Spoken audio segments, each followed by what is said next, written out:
The Civil War was a dark imprint that stained American history. It's a tragic event that will never be forgotten. It was a war that turned brother on brother. Many people were willing to risk their lives out of the severe dedication they had for their beliefs and country. One of those people is Mary Edwards Walker. Mary was an amazing woman that changed the entire women's rights movement. Walker was a women's rights activist, a doctor, and most importantly, a feminist. She was born on November 22, 1832, and died February 21, 1919, in Oswego, New York. Walker attended Syracuse Medical College, Bowdoin Collegiate Institute, Faley Seminary, and New York Psychotherapeutic College. During the Civil War, it was extremely scarce to see women divorce their husbands. Mary Edwards Walker was one of those rare women. Due to the lack of passion and happiness in her marriage, Mary Edwards Walker divorced her husband. Later, she married medical student Albert Miller and decided that she wouldn't take his name. Even though the Walkers gave birth to 5 daughters and 1 son, they urged every single one of their children to have a professional career and wanted to give all 6 an equal education.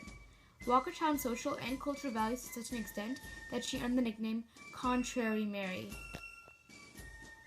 The main focus of Mary's reform movement was the clothing that women were forced to endure. Women's clothing was always a controversial topic. Many feminists argue that the traditional outfit women were expected to wear, constrained corsets and humongous skirts, were unhealthy and limited movement. Amelia Bloomer decided to create a combination of dress and trousers known as the Bloomer costume, that was abandoned as it angered many politicians. Later, Mary Edwards Walker adapted that way of dressing along with dressing like a man. She would wear trousers and starch-collared shirts. This wardrobe would lead to many men chasing and launching rocks at her.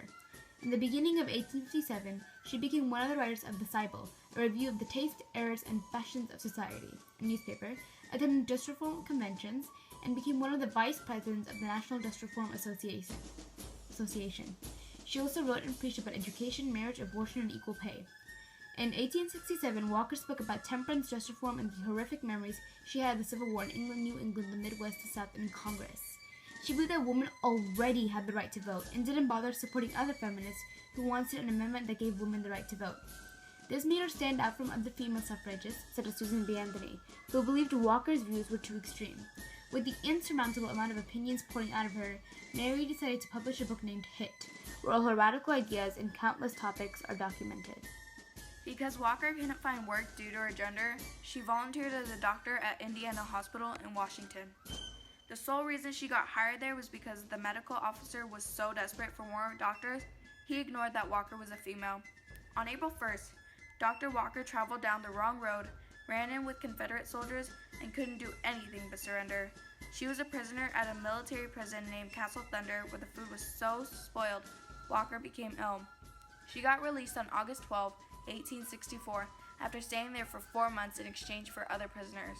After her release, Mary took another medical position as an acting assistant surgeon with the Army and was sent to Louisville to nurse the inmates in a female prison. The prison was home to women who were believed to assist the Confederacy, and Mary became an agitation to the officials because of her determination to help the inmates as much as possible. Countless women were shocked to see the pants and large tunic that Walker would style herself in at work. Many ladies referred to her as an anomalous creature, ignored her medical practices and advice, and threatened that they required only a male doctor. When the Civil War began, Mary Edwards Walker traveled to Washington to petition for a commission in the Army as a surgeon. She became an assistant surgeon in the Army of Cumberland and was one of the first few females to go in the medical field and continue trying to preserve in it. When the Civil War ended, Mary Walker was a name that could never be forgotten in the female field of medicine. The Medal of Honor is the most prestigious award for heroism in action against a rival force which can be granted upon an individual serving in the armed services of the United States, usually presented by the President. Those who receive this award either risked their lives or helped others to show their love and dedication to their country.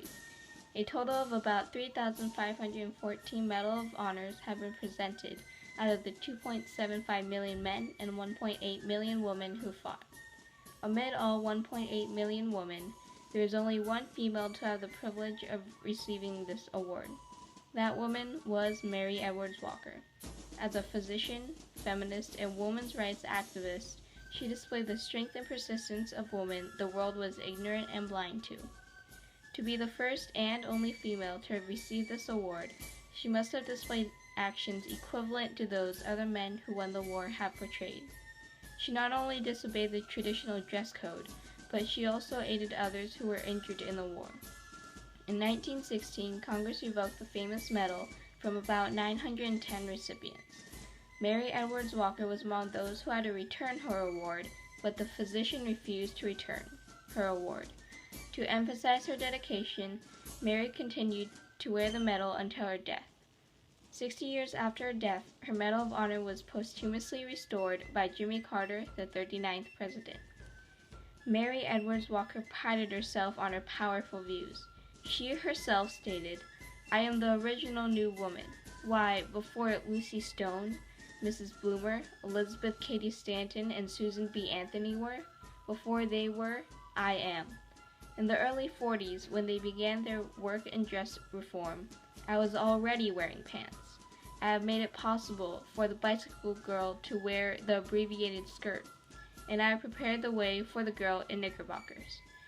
She showed women that they could be equal to men in terms of awards and made medical milestones for gender equality.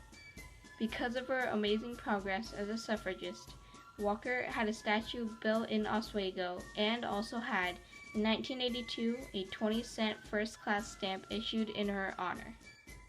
The women who fought against stereotypical female dress code, who helped others that were injured, and who fought for equal treatment didn't do all that for nothing. Mary was willing to risk her life out of her severe dedication and persistence to pursue her beliefs and to improve the country as much as she could during the war that turned brother against brother. The war that left 620,000 people lifeless, and the war that will never be forgotten.